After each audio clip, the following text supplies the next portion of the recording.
GM, welcome to the Boonafide Experience podcast. I'm your host, Kyle, but really, most people, they just call me Boona. This is a Web3 podcast where I interview artists, builders, gamers, and of course, DeFi wizards. The mission here is to highlight trustworthy individuals in the space, share amazing artwork, and build a strong community as we rewrite the history of IP and entertainment forever. Y'all, if you're new here and are returning and haven't done so already, do the thing, like and subscribe to this audio or video podcast, whichever platform you're on. Doing so helps you get notified every time I drop a new episode and also helps fellow community members who haven't necessarily found a safe on-ramp to Web3. It helps them find that a little bit easier and helps grow this podcast to the top of the leaderboards. So if you haven't done so already, please do so. That would be greatly appreciated. It treats yourself and it also treats fellow newcomers to this space. Now, if you're wanting even more access and early access to episodes, I do have a Patreon channel where I do drop episodes 2 to 3 days early. Plus, you also do get a custom role in my Discord, which gives you access to myself as well as other fellow Patreons who are just crushing it in Web3 and in life. So, let's get to today's guest, Summer Wagner. Summer has been one of my favorite people to watch in this space, was a recommendation of Joey the photographer. And if you haven't watched that episode, you should go check that one out after this one. Bookmark it. Phenomenal one as well. Phenomenal recommendation. And I couldn't have been happier. Summer is a fine art photographer who recently sold out of her collection, the parody of a Tangled Thread, on Foundation. And this all happened in I think a week period. It was absolutely insane. Following the week following NFT NYC. So Twitter and a lot of great collectors finally discovered how great her work was. And what's even cooler about this is that Chakai, the previous guest I had on, and I promise I didn't time this because I'm not that good at timing things like this. Chakai actually built a custom website to show exactly how Summer was trying to tell the story. It's really interactive. I highly recommend you at least play around with it while this podcast is going. I'll put the link in the description below. Summer and I, we chat through her transition from corporate America to picking up a camera to diving into the Web3 space. In between those, a lot of lessons learned along the way. A lot of talks about vulnerability, emotion, how to express that, whether it's good, how it's how it's good, how it's how it's actually one of the most healthiest thing, or a lot of healthy ways to show that.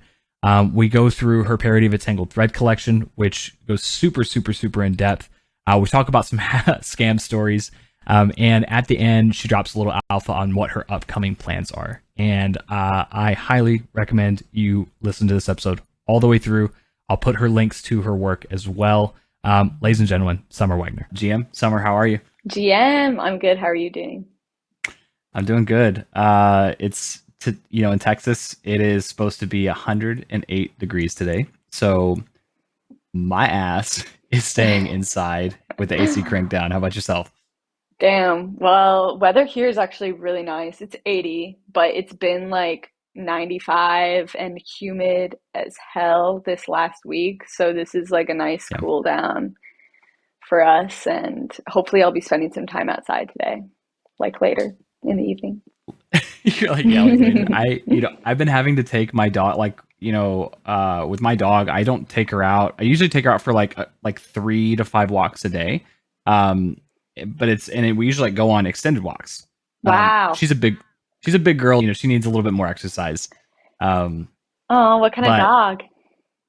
She is a pharaoh hound. So like an Egyptian pharaoh.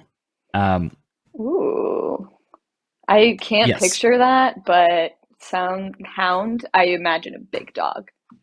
Yes. Well, she's big, but not huge. So she's about 65 pounds. So she's not small. But she's not Great Dane, Doberman, kind of she's super muscular, but slender, almost think of if a Greyhound had a cousin.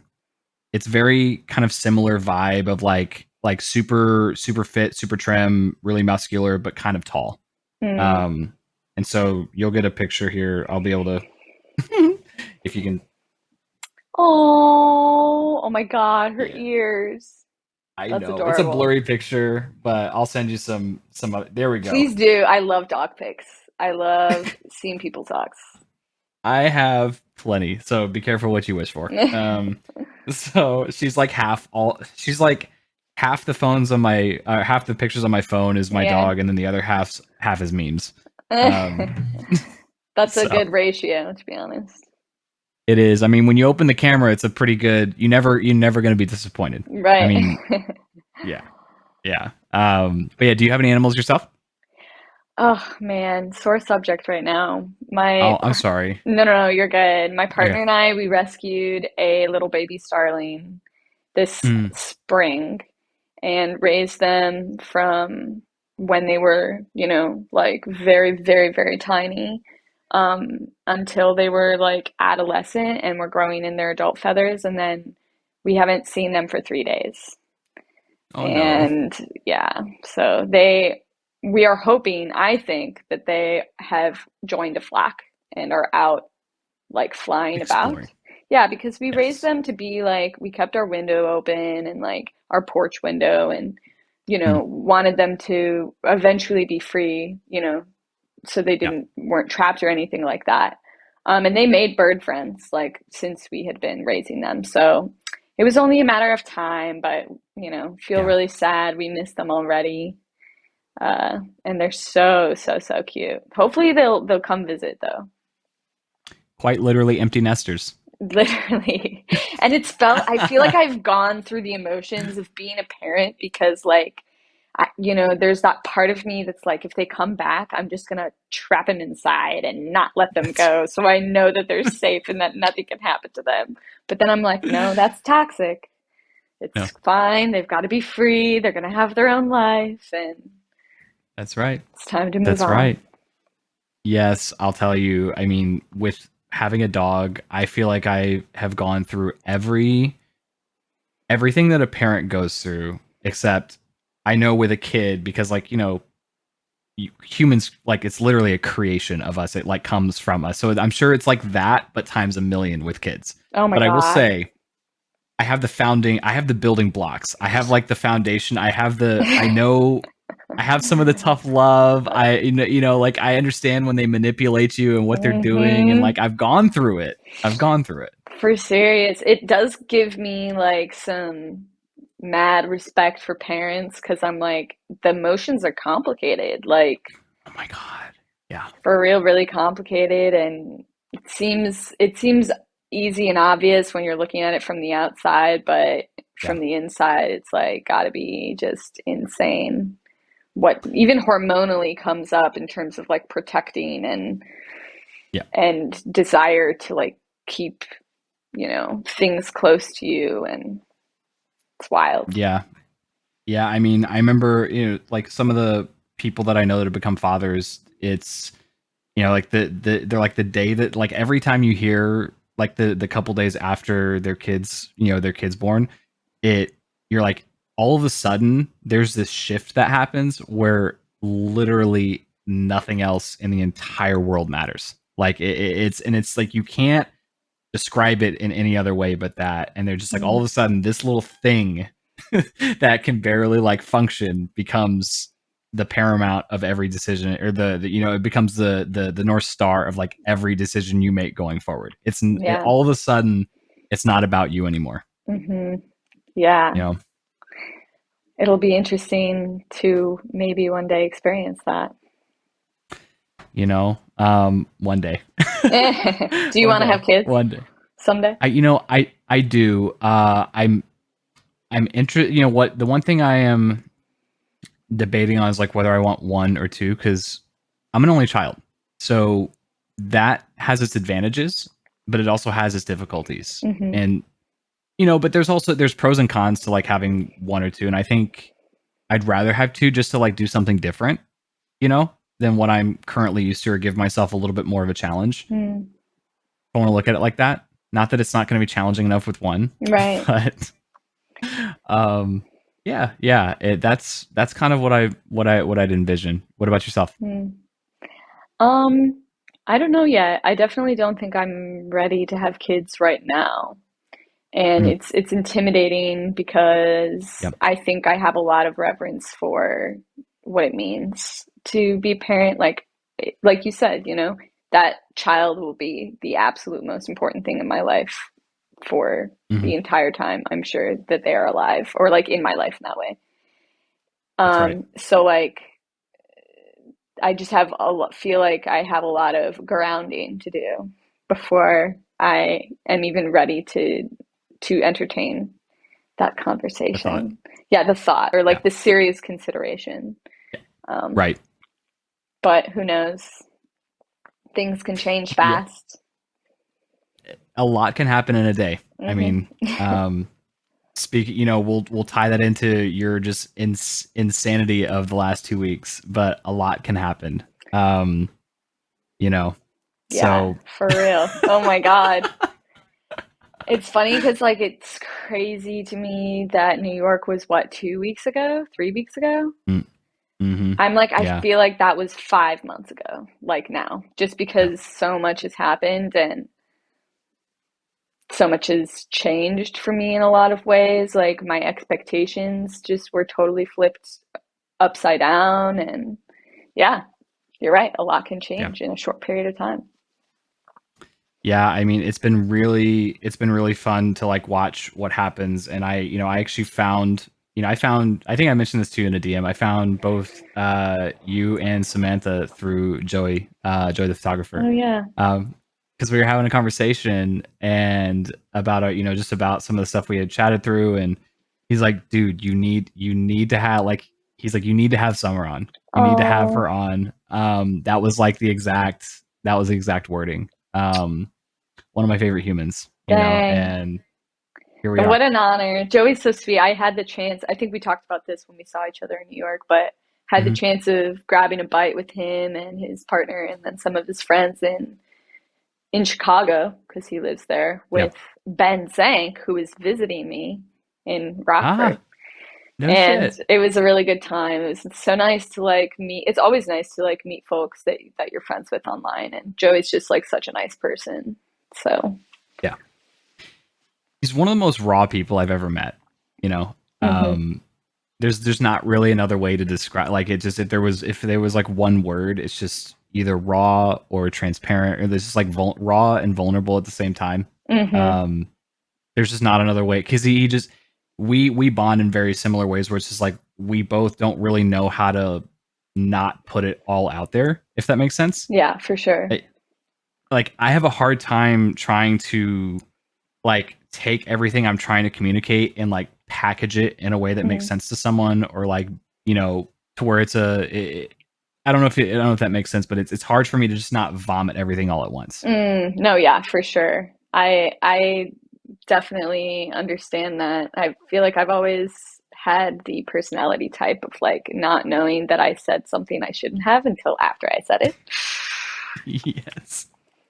Yes. But I think that it's a good quality to always be unapologetically yourself, and I think a lot of people work towards that. So when you start from that point, it's a good sign, I think, in a person because you know exactly who you're talking to, and if you're Yeah. interacting with other genuine people, then that love is just you're starting from a point of like authenticity. I think that's really important for me to have people like that around, you know? I've never heard that take.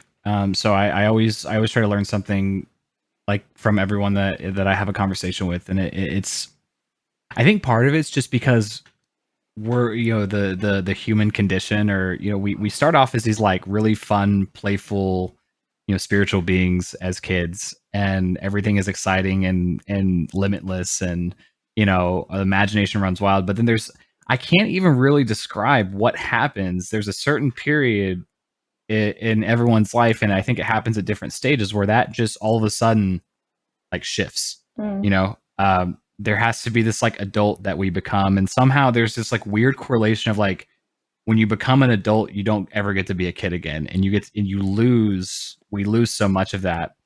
And I think part of my thing is like I've always felt so weird because I've never done that. I've mm, always tried to find ways to like be a 5-year old again, hmm. you know? Yeah, Um, that's really important to me too. And I don't know. I think that like growing up, I've always known that like, you'll be an adult someday and you'll have to give up this or that and you'll have to go to the job and do the thing. Hmm. And like I think I've always, not always, but like since I was maybe in high school, that became like very, very real because I worked throughout high school and like had just been working through college and like then of course, COVID happened and I was like working, working, working. And then finally Yeah, I was yeah. just like, bro, like what if I just didn't like do things I didn't want to do? And I Right, think that takes a lot of courage. It takes a lot of courage to, well, not all the time. You're always going to have to do things right. you don't want to do. That's not what I Yep, mean. But like, what does it take to like build a life that leaves room for your child self? And yep. I think that a lot of people, including like myself for a good portion of my adult life, believed that there would be very little room for my child self. But now I'm like, absolutely not. Like that bitch gets hella space. Like in my life.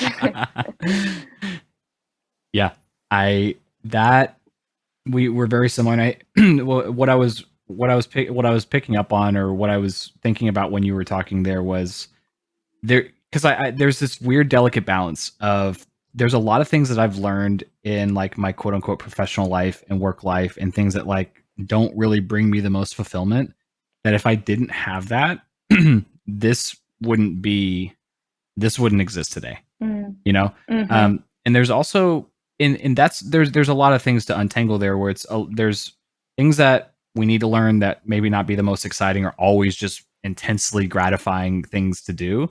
um but there's also like really painful catalysts that uh I would have not taken the leap if I hadn't been exposed to that much discomfort, if that Mm-hmm. makes sense. Because Mm-hmm.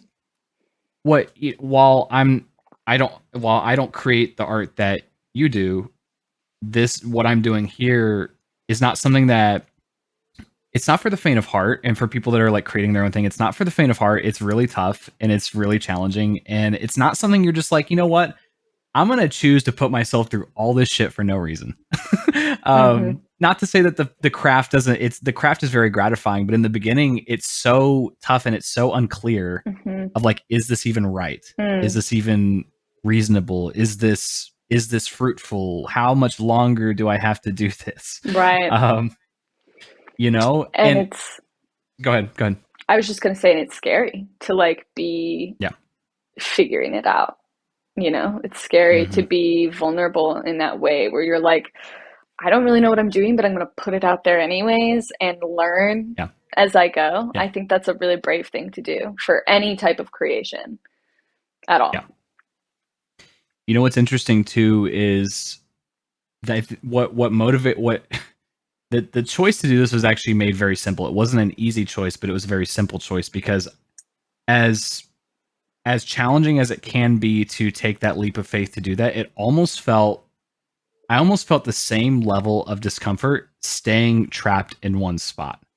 Like Mm, that was like I felt like in the court like in the corporate world, I felt I'm just like, damn, I feel like there's all this I want to do, all this I want to give, all these things I want to create, but I feel so stuck here. And I think the fear of being stuck is actually what drove me to this. And I'm mm, like, anything is better than feeling like that. yeah, Literally anything. that is truthfully, I have the identical experience. I was like spending so much of my time like doing something that just didn't have any relevance to my daydreams or like my thoughts Right. basically like that I was having with myself. I was like spending all my time doing something that was not relevant to who I was.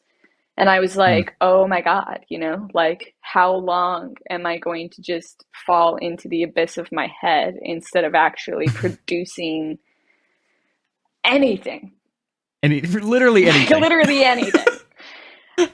And so, yeah, and it was exactly like that. It was like, I just got to do something else, just anything else. Right. Anything anything that's from me is something that I need to do.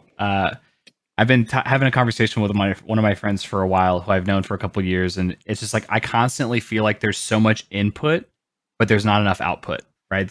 I'm taking in so much from this space. I'm taking in so much information, so much creativity, speaking with some of the Mm, craziest people, but there's just not enough output. And that's mm, kind of where I am. Where it's like I even said before this, before we went live, it's I'm gonna have to figure out how to start putting out 2 episodes a week, because I'm just like I mhm, can't stop. It's almost like it's worth that pain mm, to figure out how to do that versus staying stuck with one, if that mhm. makes sense. Yeah, totally. um yeah, I feel like yeah, we are beings that consume, and like we have the capacity to output in so many ways, like you're saying, and it's something that's just healthy for us, like eating and yeah. shitting, like, but creatively. That's right. That's awesome. It's the same thing. It literally, it's like biology but for creativity. Exactly, yeah.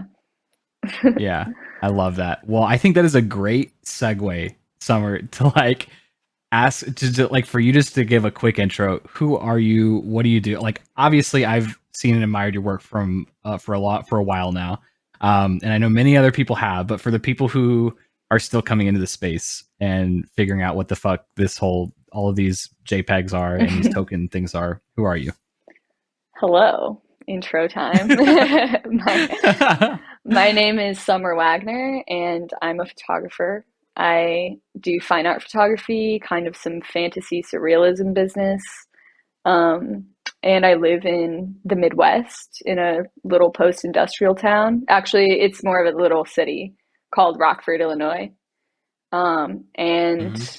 yeah, I take pictures, lots of self-portraits, and every single picture I take is pictures of myself or my friends and family, um, in kind of a narrative, surreal dreamscape that is just my imagination vomiting it out into the real world. And that is how I would describe my work. And I make NFTs, and yeah.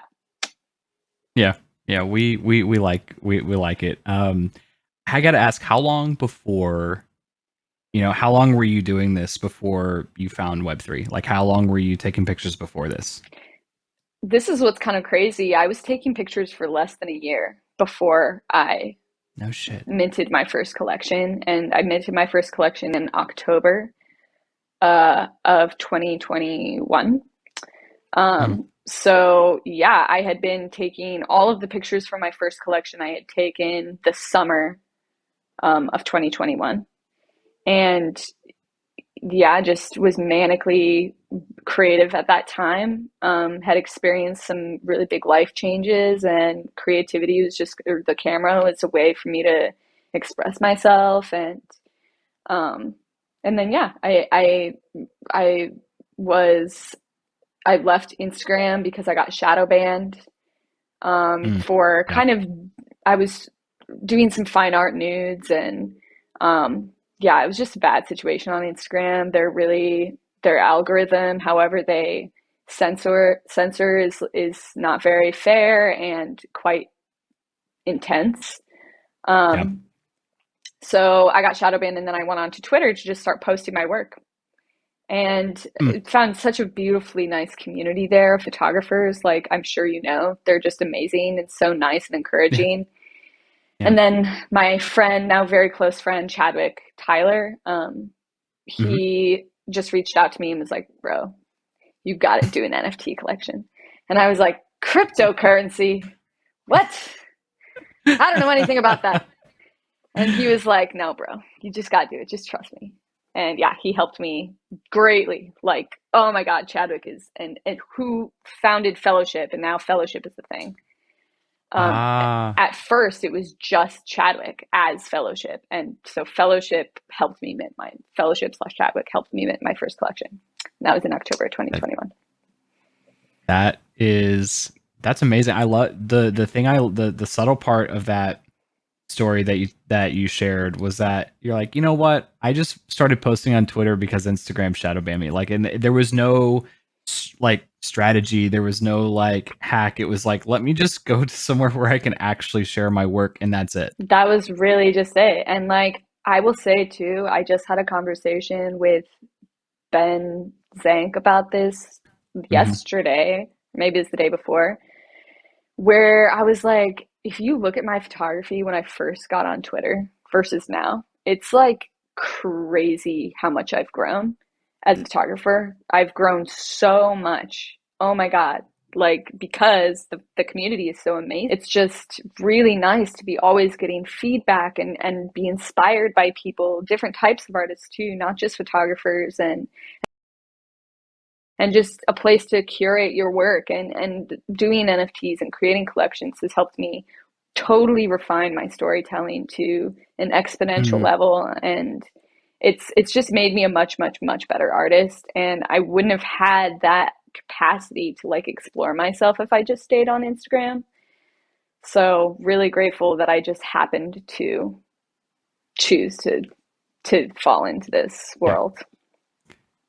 That's it, and that's I think everyone has that story where they just fell into it, and I love hearing because it's always different for everybody, Mm, and everyone's got all these different stories of like how they came here, and something that I wasn't expecting when I came here was, like you said, how welcoming. Just like I'm gonna like highlight the photography community, but just the art community in general, mm-hmm, with NFTs. Like it's been that's one of the things that was so welcoming to me, but that I don't think a lot of people on the outside who aren't willing to really, I guess, explore past a headline article or past something are really willing to try to figure out for themselves.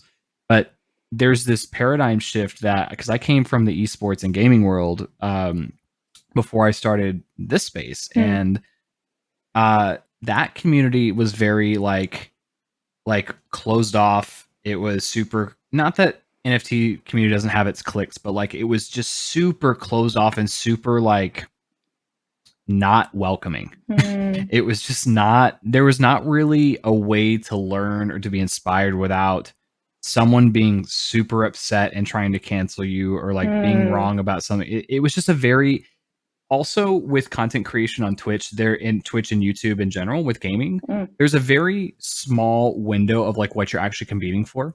And you're all trying to compete to be this like one type of person. mm. And I'm just like, there's got to be something better. Like, Mhm, I mean, this can't be it. Like, this, I just remember thinking, like, this can't be it. mhm. So, to relate to you with what you said was like, I was floored with how genuine people were here. Yeah, And like with what you said, like, he helped you mint that first collection, helped you educate because there's so many steps before minting your first collection that are not talked about. right. Like what the fuck's a wallet? Or I mean, going back to the beginning, what the fuck's a Bitcoin? What's an Ethereum? Literally. What's a this?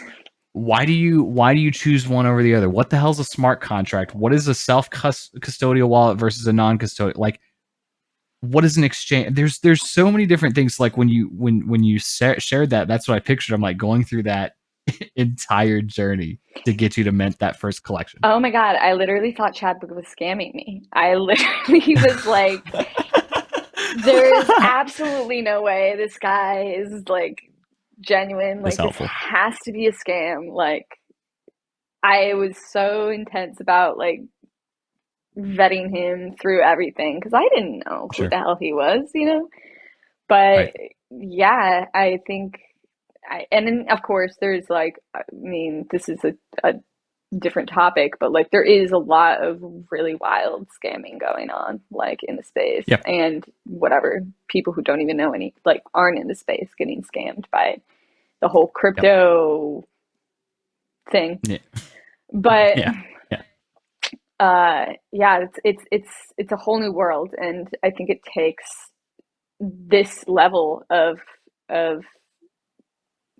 I don't know, authenticity and kindness to um, build relationships with people and help people understand like what's happening here, because it's Mhm. a whole new world, and it's a lot to just step into if you don't have any prior knowledge or interest. It is, and I find myself with the challenge because as like as you and I both met, like we can probably both relate to, like there's the growth is exponential, but also the learning curve is exponential. And I keep thinking, I'm like, okay, how do I onboard people to to the community that I'm a part of? Like, because it's all about finding the right people. It's like, how do you know who the right people are? And Mm-hmm. it's this weird thing of like, well, you kind of just got to know, and you kind of just got to like trust your gut or your intuition. Um, but also when I entered, it was March of last year where we were kind of in a bear market, and there was no hype cycles, there was no this. So like learning, generally people that I found myself talking to were like punks and apes, and at that time, generally speaking, they could mostly be trusted. Like Mm-hmm. they were actually sharing relevant information. It was genuine. It was there. You could tell the whole intent was not to just pump a bag, but it was primarily to educate. Mm-hmm. You know, but now it's not like that, and I keep struggling from like, how do I even honestly get people involved without having them go through a bunch of shit?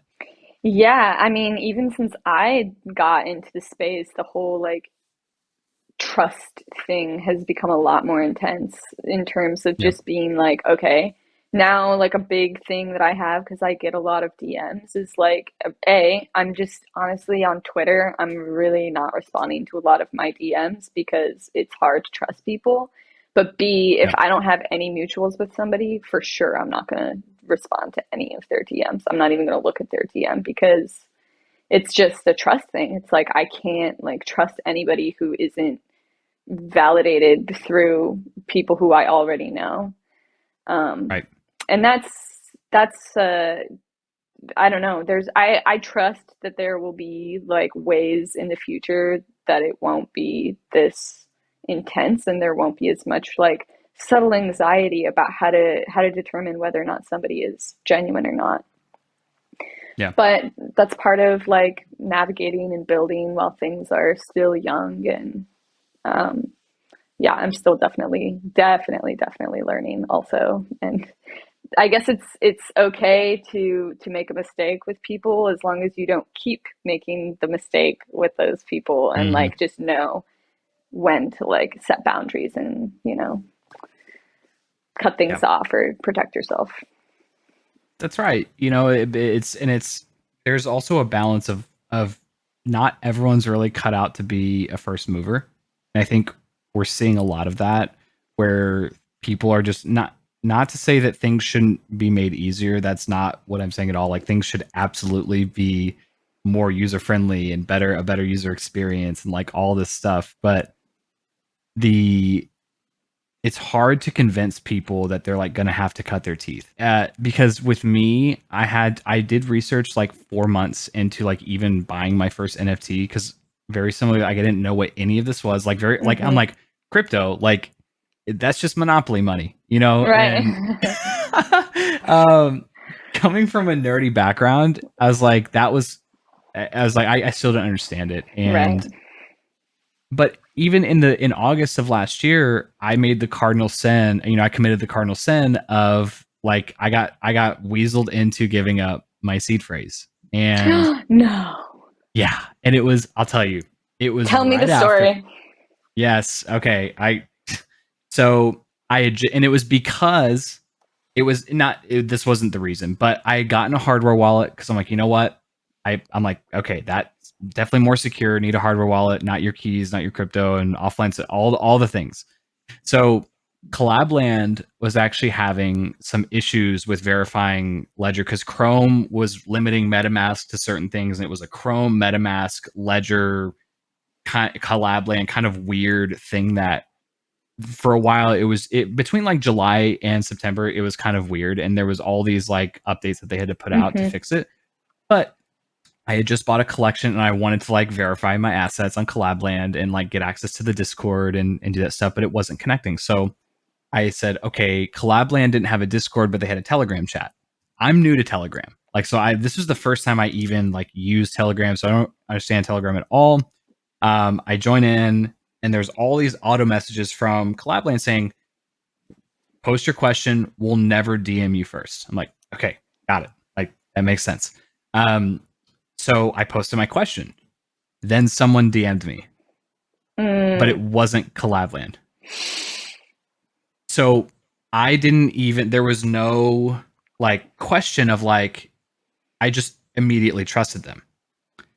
Mm. And they said something that kind of made sense, but in hindsight, it didn't make sense at all. I just didn't know what the fuck I was talking about. Like Right. I didn't know, but it sounded right. Like it's Mm-hmm. what they said made some kind of sense. And so it took me to this malicious website, and I entered in my, I literally entered it all in. Um, and I'll tell you, this was right after I had minted and flipped two World of Women's, and so I had, yeah. Now it was before World of Women really mooned. It was on their way up, so it wasn't as bad as it could have been. Mm-hmm. Uh, I minted them. It was like 0.08 mint, and then I flipped them for 0.7 a piece. So I had around like 1.4. So, but for me, like that's sizable. That Yeah, was like, I'm like, right, right. holy shit! I have over 1 ETH, and I haven't even been trading NFTs for a month, and I started Mm-hmm. off with like $100, right? Wow. So it was a huge like thing, and I'm glad I had saved like zero point 0.4 in my hardware wallet, and so I just Mm-hmm. kept 1 ETH in the, or like zero point 0.6, and then I kept another zero point 0.6 in the hardware wallet, um, just to create like a little savings account. Mm-hmm. And then when I entered that in, I was getting ready for a mint, and so I'm like, okay, hopefully it's fixed by now. And I go out and take my dog out to before the mint happens, and then I look at my phone, and there's like no ETH, and I'm like, Oh my God. and I'm like, it took me like 30 seconds, but once it hit me, I'm like, I did the thing. I did the thing. See, but I'm so glad you're giving me the bravery to share that I almost got scammed literally yesterday. And Wow. I'm so grateful that I've been on high alert because it was like a really confusing situation for me and it was like already like I don't know, dude, like they just like have all these fucking ways. Mm-hmm. And I Yep. don't think I would ever give anybody my seed phrase or like type it in anywhere. But what happened was like my Apple ID was getting like my phone kept popping up that somebody was trying to get into my Apple ID. And I Mm. kept saying like it said type in your passcode to like verify. And I kept on saying don't allow, don't allow. Then I get a call from a phone number that said Apple Inc. And it was a Uh, guy saying like hi, this is from Apple. Like, we see that you have some security threats on your phone, and we need you to like verify that which devices are yours. So I was like, okay, well, my devices are in Rock. This is my city. Blah blah blah. These are my devices. And then he was like, okay, just need to whatever. Like, we need you to verify that these are yours by getting your passcode. And I was like, this seems sus to me, bro. And then he was like, no, no, no, no, no, you can verify. I was like, how do I know that this is Apple? And then he right. was Right. like, you could just see because it says Apple on your phone. And I was like, fuck you, bitch. Hung up. But like, I got so scared that maybe they had already Yep. whatever. Yep. And it ended up being fine. But like, ooh, even the fact that I answered and was on the phone with this person creeps You me gave that out. person your time. Yeah. Exactly. It's like such an invasion of like my time and and how did they even get to the point where they were like Yeah. my iPhone was being pinged? That creeps me out. So I like changed my passwords on everything and was just like, Yep. mm-mm. Yep. Yep. And what's wild, Summer, is that this is not even, that's not even crypto. Right. Like, you know what I mean? Like, that's not even crypto, and people are painting this picture that crypto is all the scams are only in crypto. I'm like, no, no, no. There's No, no, no. still like it's everywhere. It's fucking everywhere.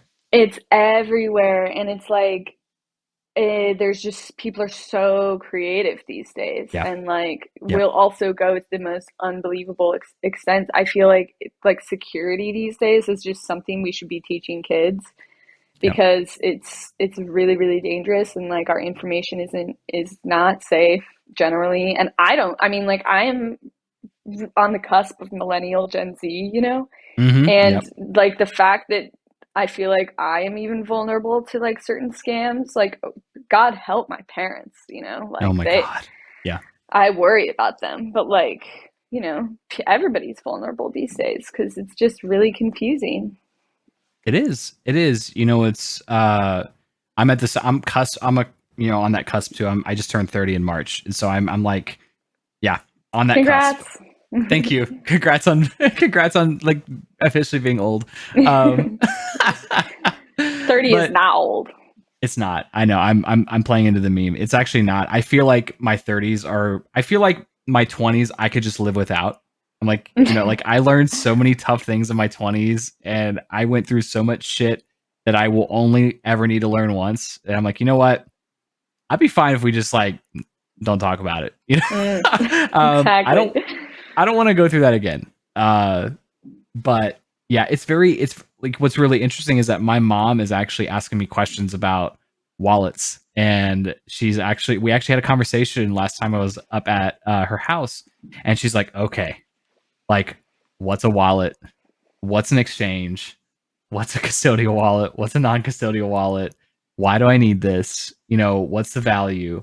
And what was really interesting, her point was is actually kind of a thoughtful way she said this because she's having to deal with her grandma. Her mom is so unwilling to accept the future of anything technologically or anything technology related. She's Hmm. kind of at the point where she doesn't really need to care because she's kind of at that age. But Hmm. she's like, Kyle, I don't want this to be something in 30 years that I just refuse to learn in the early days Mm. of this happening. She's Mm. like, I'm not going to be a day trader. I'm not going to be this, I'm not going to, but she's like, if our financial advisor in the next 10 to 15 years says, this is what you need to do and you need to do it now, I'm not going to be caught with my pants down, you Mm. know? Hmm. So yeah. I think that's so wise. And like, I think my only fear with aging is like truly my only fear with aging is being incapable of like participating in Yeah. whatever is relevant because I haven't like learned about what's happening. Hmm. And I think that's like another reason why I'm so grateful that I fell into this because at the end of the day, no matter what happens, like it's a really cool new thing to be learning about. And like I do believe in the power of the technology and like just the imagination of everything that's happening and like what it means for what we'll see in the future and Yeah. to just be like having that conversation is good for the brain and like definitely want to always be the type of person to like keep in touch with those things and Yeah. Yeah. yeah, so good for your mom, bro. That's great. Right? Like, she was telling me that my father, he's like, why are you even wasting your time learning this stuff? Like, why are you, she's like, cause she's like the same thing that she told me. She's like, I don't want to be caught off guard if this does become something that we genuinely need to do and that Hmm. is being advised and it's a little bit more safe and it's a little bit more stable and there's some upside or there's some ways for us to continue to like build our nest egg, or to build our Hmm. wealth.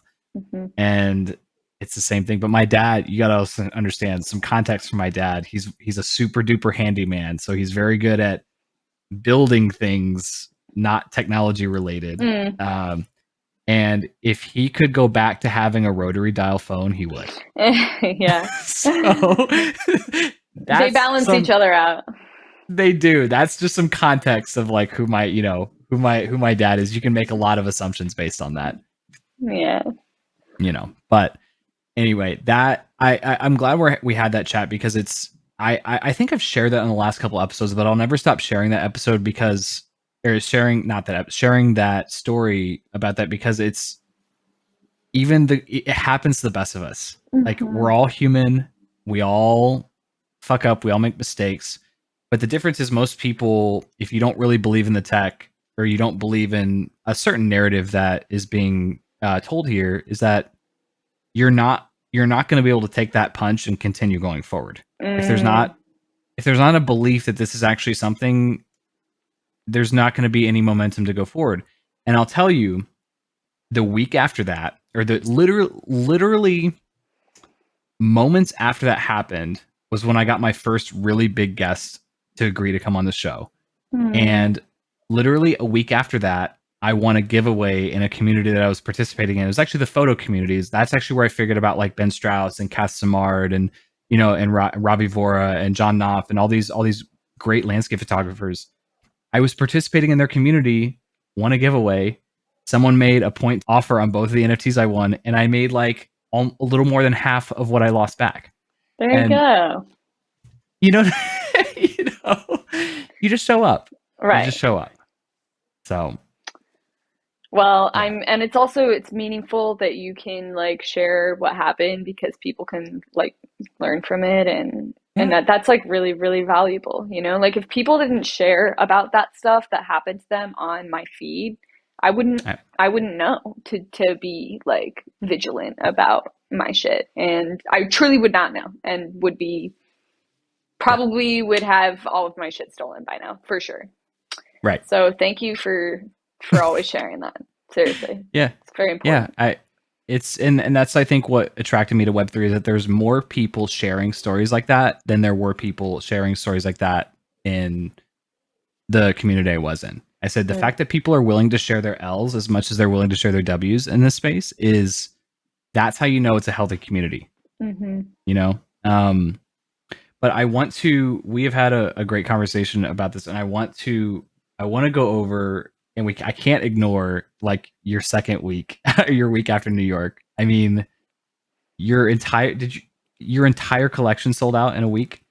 Yeah, I sold 30, 40 pieces in a week, which is Wow. crazy. I like had 53 or I had 52 minted. It's kind of a long story why I minted one much later.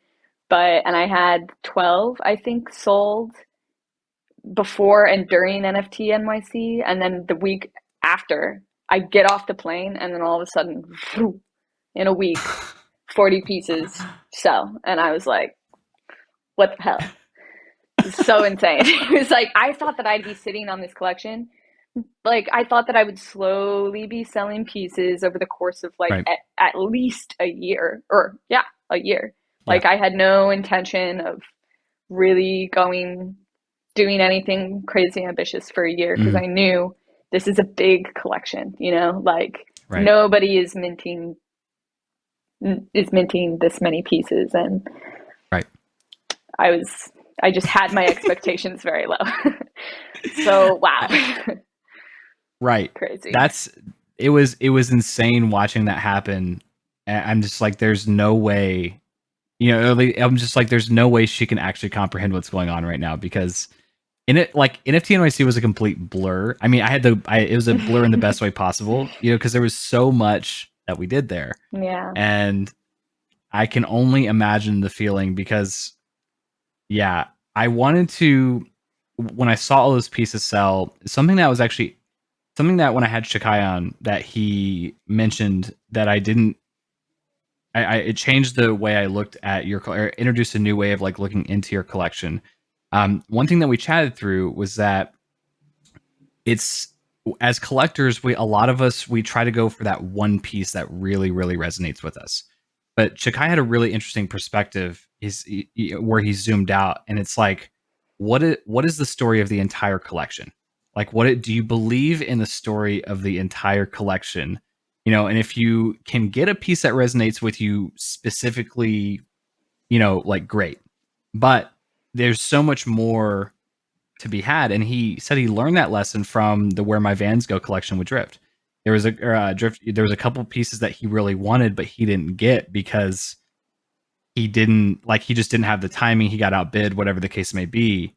But he ended up believing in the collection because it's the whole story that's being told by that. And so that was really interesting. And I wanted to, your titles and your storytelling have always been super captivating. As someone who practices like a spiritual way of life, um, I wanna unpack like how you even thought of the title, the story you wanted to tell with a parody of Tangled Threads. Like I don't really know even a starting point, but just what was like, what is this? I guess is the simplest question to ask. What Yeah. is this and how did this happen?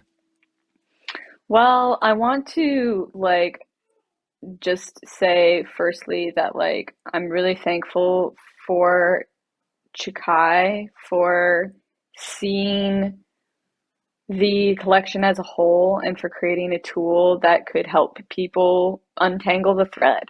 And like I could say in as many like tweets as I wanted, this whole collection is one big story, yada yada yada, ding ding ding, like just, but I kind Yeah. of suck at beating people over the head with it, and ultimately they're just going to go to my foundation page and like see the pieces and like you said, connect with which ones they connect with.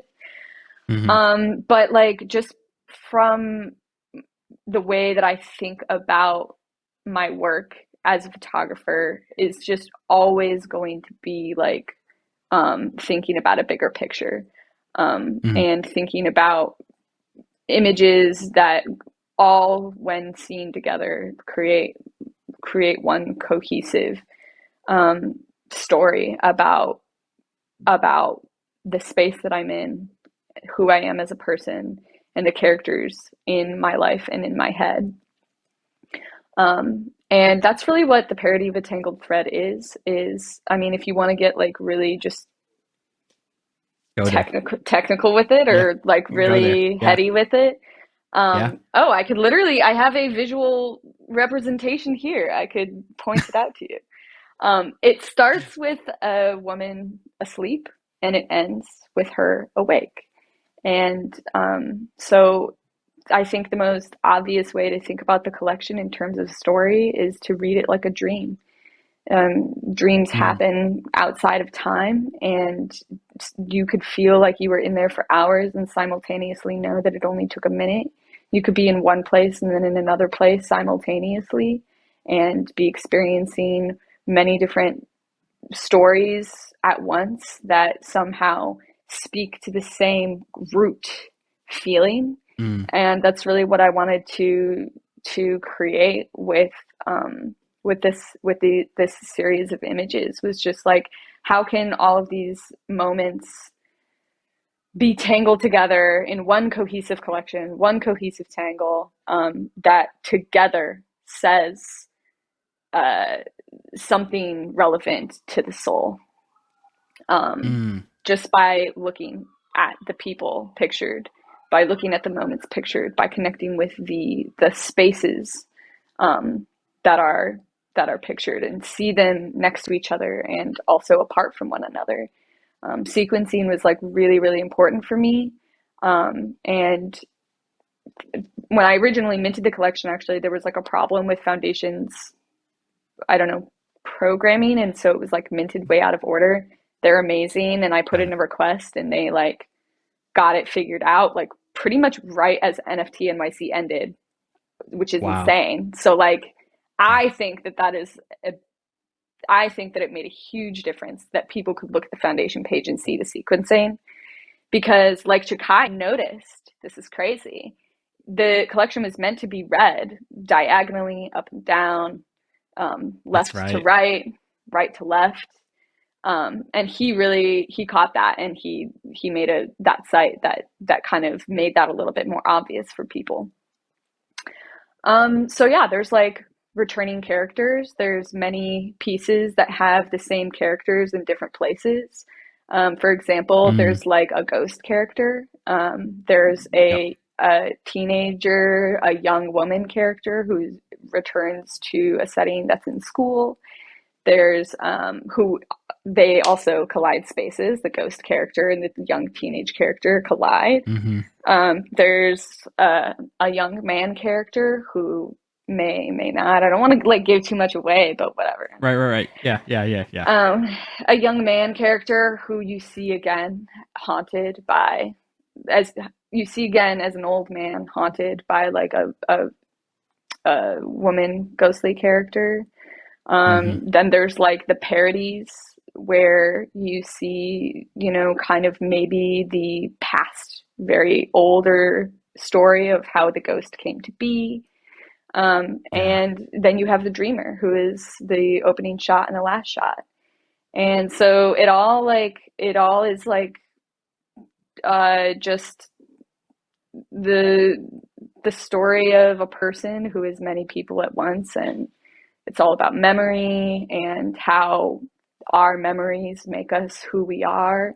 And Hmm. a big thing about the collection is the idea that, like, time, we experience it linearly, but if we really think about it, we also experience it non-linearly through memory, because we hold Mm. all of our memories in us all at once, even if we're not thinking about them. And those memories make us who we are.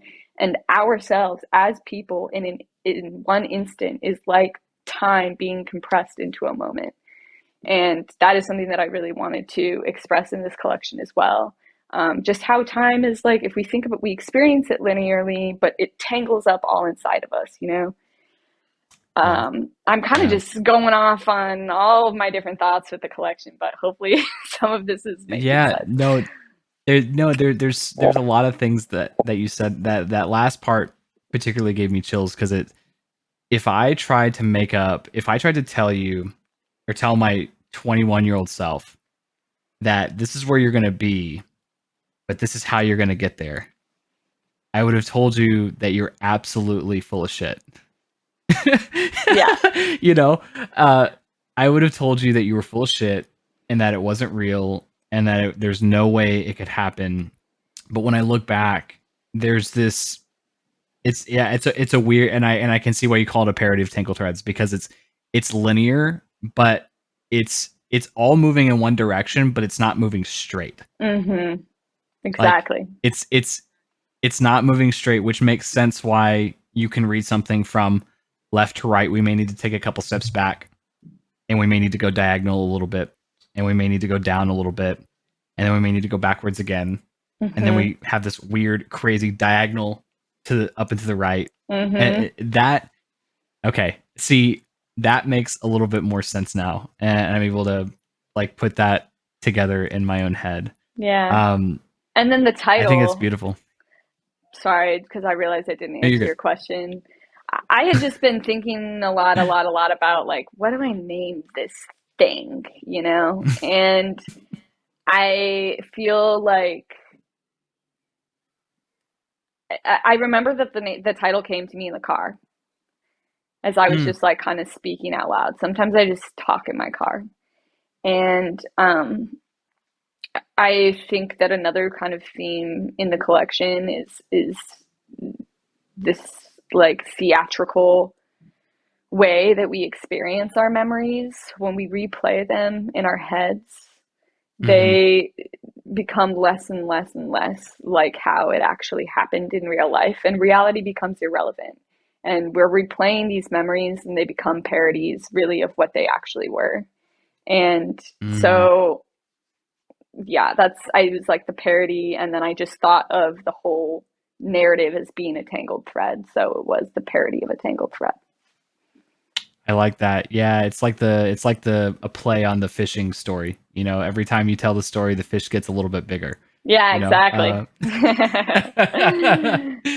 Yeah.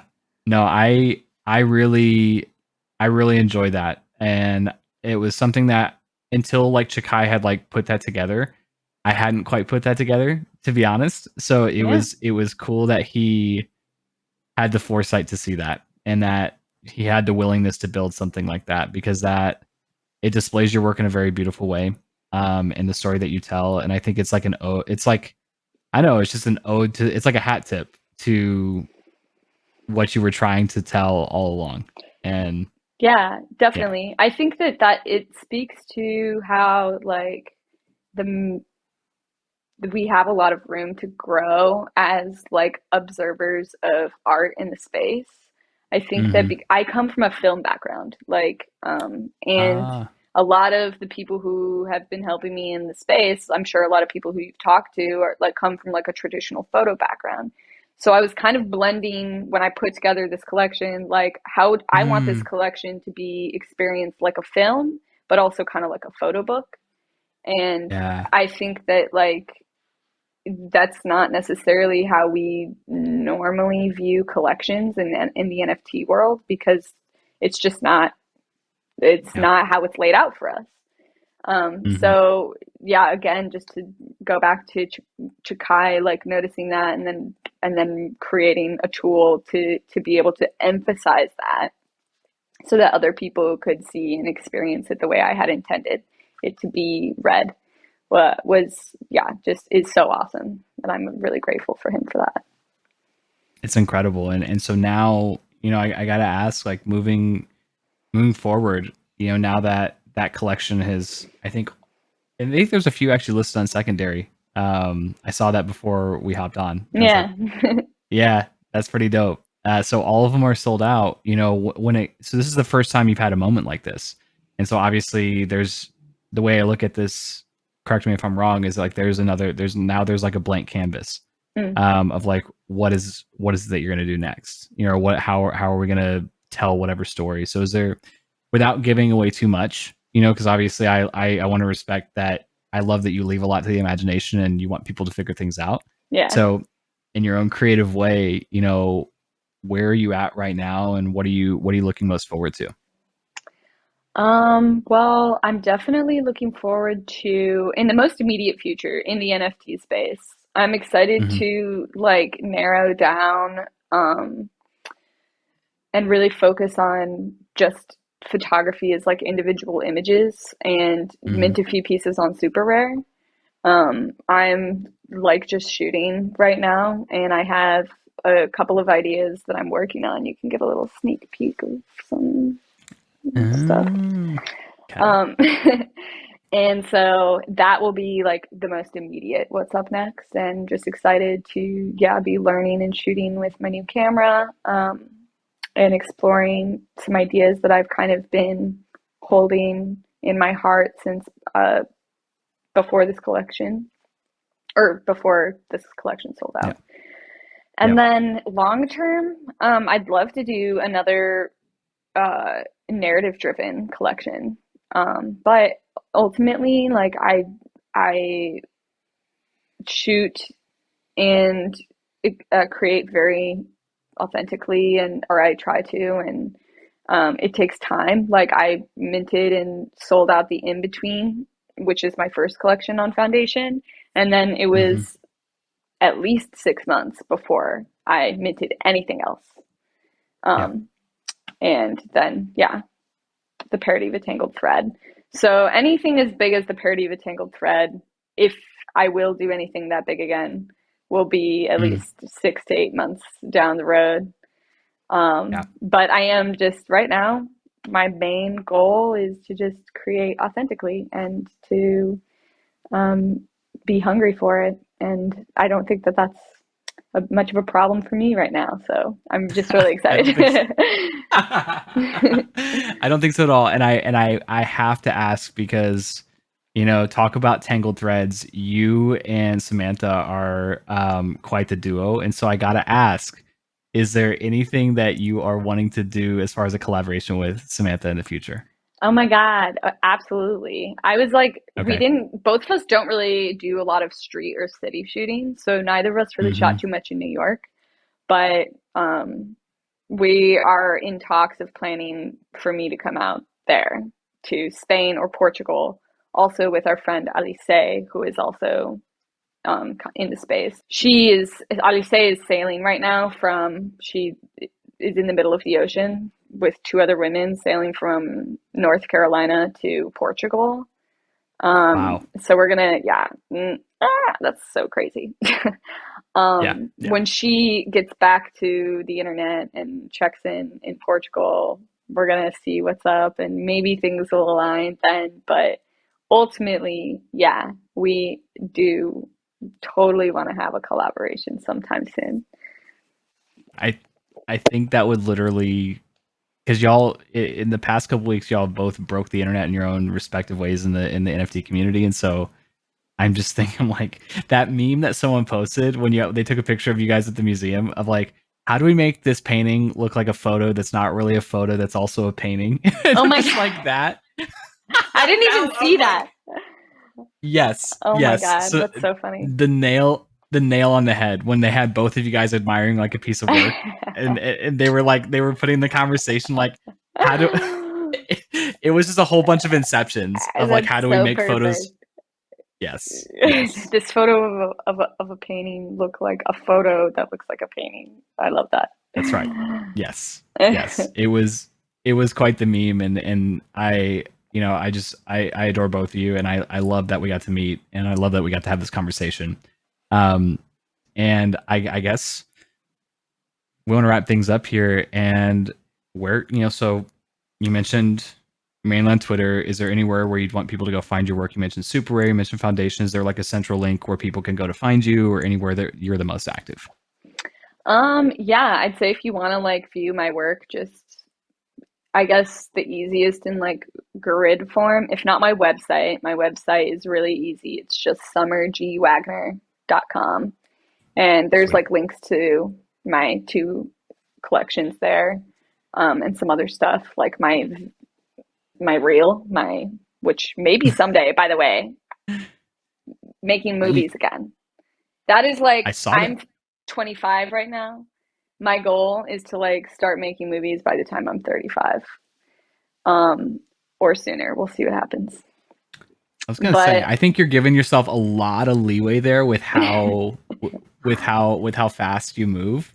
Um, yeah, we'll I'm just gonna see. say that. I'm just gonna say it. We'll see what happens. That's right. A little But building. also exactly manifesting. That's right. But That's right. also my Instagram, which is also Summer G Wagner.